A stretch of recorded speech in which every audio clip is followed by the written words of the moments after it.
जब किसानों को उसकी फसल का दाम नहीं मिलेगा, नौजवानों को पढ़ लिख के रोजगार नहीं मिलेगा, बहन बेटियां सुरक्षित नहीं होंगी, गुंडे मवाली सड़कों पे गलियों में घूमते फिरेंगे, पेपर लीक होंगे, धर्म के नाम पे झगड़े कराए जाएंगे, भाईचारे को तोड़ने का प्रयास किया जाएगा, भ्रष्टाचारियों को संरक्षण मिलेगा, तो फिर गरीबों के जिंदगी में बदलाव कैसे आएगा? मुझे आज भी याद है, जब देश आजाद भी नहीं हुआ था तब डॉक्टर बाबा साहब अम्बेडकर समता मूलक समाज बन जाए, इसके लिए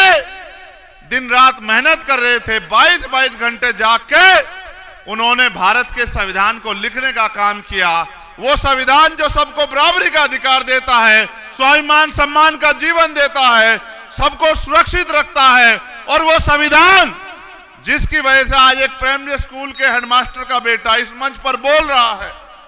और इतना बड़ा जन समूह उसकी बात को सुन रहा है। राजा महाराजाओं के दौर में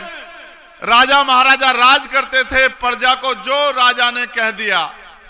वो आदेश हो जाता था। फिर बदला समय, लोकतंत्र आया, जनता के हाथ में ताकत आई और जनता को तय करना होता है कि वो चयन करे। मेरी इस बात पे गौर करना,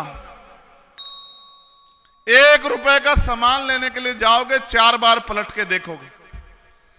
20 रुपए का कोई सामान खरीदोगे 20 बार देखोगे। अपने आज के वर्तमान और अपने भविष्य का फैसला करने वाली वोट को जब देने जाओ तो 1000 बार सोचो कि आपकी वोट से आपके क्षेत्र में विकास होगा नहीं होगा,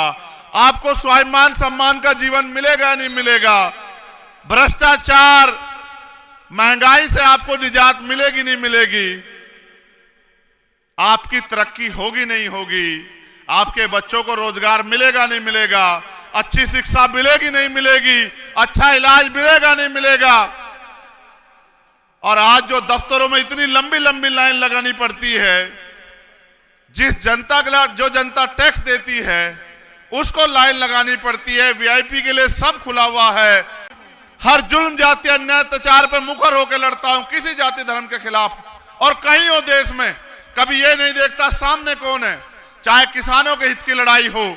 चाहे सीएन पर एनआरसी की लड़ाई हो, चाहे पहलवान बेटों के सम्मान की लड़ाई हो, या चाहे गुर्जर समाज के स्वाभिमान की लड़ाई हो, या किसी गरीब दलित कमजोर या महिला किसी पे भी अन्याय अत्याचार हुआ हो, कभी मैंने पलट के ये नहीं देखा कि सामने कौन है और जिसकी लड़ाई लड़ रहा हूं वो कितना हिम्मत वाला है। जब नेता लड़ाई लड़ता है उसको कमजोर करने के लिए सरकारी मशीनरी का प्रयोग होता है, सीबीआई ईडी इनकम टैक्स लगते हैं, झूठे मुकदमे जेल लगते हैं। मैंने तो 16-16 महीने आपके स्वाभिमान सम्मान के लिए जेल काटी है, कभी मैंने आपके स्वाभिमान सम्मान को कमजोर नहीं पड़ने दिया। दिल्ली में तिहाड़ जैसी जेल किसी भ्रष्टाचार पे नहीं काटी 2-2 बार, आपके स्वाभिमान सम्मान की लड़ाई लड़ते हुए काटी।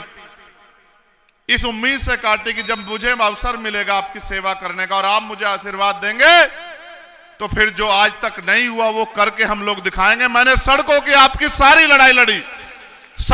लड़ी सड़कों की मैंने आपकी। जिनको आपने वोट देके ताकतवर बनाया वो आपको ढूंढे नहीं मिले होंगे।